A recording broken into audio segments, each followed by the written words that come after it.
Now that we have discussed in details theories which are concerned with simple interest and compound interest, and we have done some example sums on simple interest and compound interest, in today's video we'll be combining the two concepts of simple interest and compound interest, and we'll find out how these two slightly similar, slightly dissimilar concepts interact with one another. So we'll find out how one is different from the other, how one is similar to the other, and we'll basically be comparing these two concepts.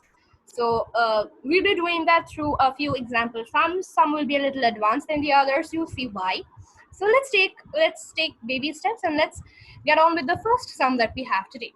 So we have the first sum as follows. The simple interest and compound interest of a principal for 2 years are rupees 400 and rupees 410 respectively. Find the unknowns.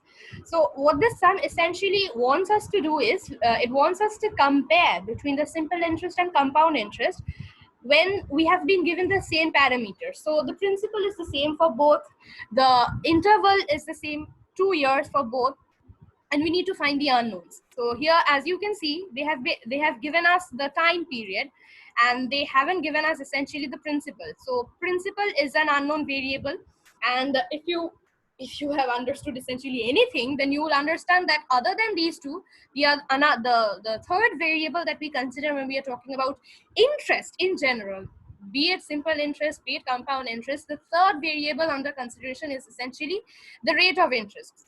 So if you read the sum once, you will understand that rate of interest is essentially also not given to us.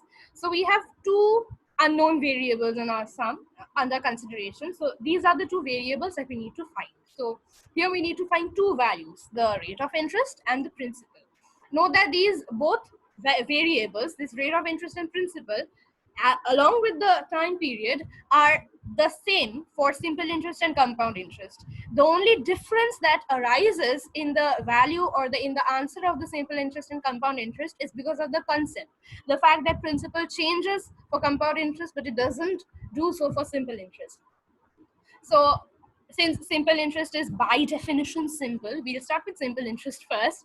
So when we are talking about this part, say simple interest, given the simple interest has been told to be 400. So we know the formula by now, that's PRT by 100. So we replace T with 2 because that's the only value that has been given to us essentially. And we get PRT, so that's 2 PR by 100 equals 400 as given to us. If we express this equation in terms of PR, so we do the calculations using 102 and we take on both sides, and if we do the multiplications and the divisions, we get PR is 20,000. So that's one value that we need to remember, and we'll be using this expression in the next part of the sum. So that's done on the simple interest side of the sum. Next, what we do is we consider the compound interest portion. Now, if you remember, compound interest formula we don't essentially have. So we have the compound, if you call it that way, we have the amount, we have the formula for compound interested amount. So that's like CA, not an official term, but we can call it that way.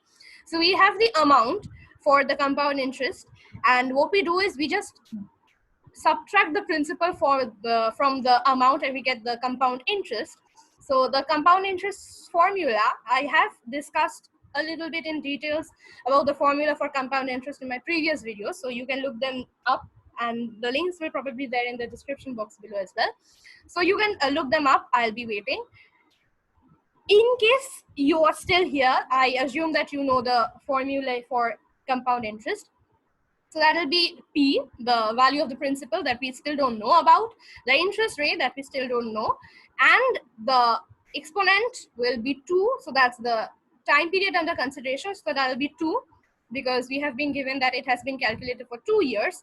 So we have P into 1 plus R by 100 raised to the power 2 minus the principal. That is what the calculation essentially says, the formula for compound interest. What I've done is I've skipped a step and I've taken P to be common, and I've taken in out of the bracket, and I am essentially left with P whole bracket, box bracket, and inside the bracket I have 1 plus R by 100 raised to the power 2 minus 1, and and they have given it to be 410. So that's the compound interest that has been calculated to be 410. So that's the second part, that's the compound interest. What I do now is I break this 1 plus r by 100 whole square in the formula a plus b whole square. So that gives me a plus a square plus 2ab plus b square. And the a square is essentially 1 square. So that's 1 square minus 1. So that part gets cancelled and I'm left with 2ab plus b square. So that's 2r by 100 plus r square by 10,000. So that's a bit of the mathematical manipulation. This sum essentially has a little bit of more mathematical adjustments and manipulations than the other. So if you pay attention to the numbers and you can juggle with the numbers, it'll be easy for you. What I do next is, if you remember this relation that I found out from the simple interest portion of the sum, it gives me PR equals 20,000. So if PR is 20,000, then we can say that P is 20,000 by R. So what we do is, from this expression, we get P equals 20,000. So I'm just, let me write 20,000 by R. So that's the expression that we'll be using. What we'll do is, instead of P, we'll replace P with 20,000 by R. So that's what I've done here. And the portion inside the bracket remains the same. And now what I do is, let's take this portion first. So what happens is, this R gets cancelled, hundreds gets cancelled, and what I'm left with is 200 into 2. So that's 400. Next, what I do is, you just remove this portion. It'll be easy for you if I remove this bracket. What I do is I multiply this 20,000 by R to the second term inside the bracket. So what I essentially do is I multiply this term with this term. So you see R and the R square, 1 R gets cancelled, the zeros get cancelled, and what I'm left with is 2 times R. So that's 2R. So you see this complicated portion, this boils down to 400 plus 2R. So, and we equate that with 410. So we get 2R is essentially 410 minus 400, which is 10. So 2R, if 2R is 10, then naturally R is 5%. So you see, we get a very good value, R equals 5%, and the equation that we had found out from the simple interest portion, P equals 20,000 by R. If we simply put R equals 5 in the denominator, then we'll get the value of P to be 4,000. So that's the interaction between simple interest and compound interest. It's a very, very basic foundation interaction between simple interest and compound interest.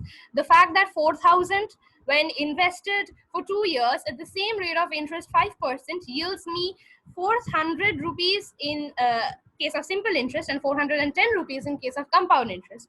So you see, compound interest does yield me more interest in general.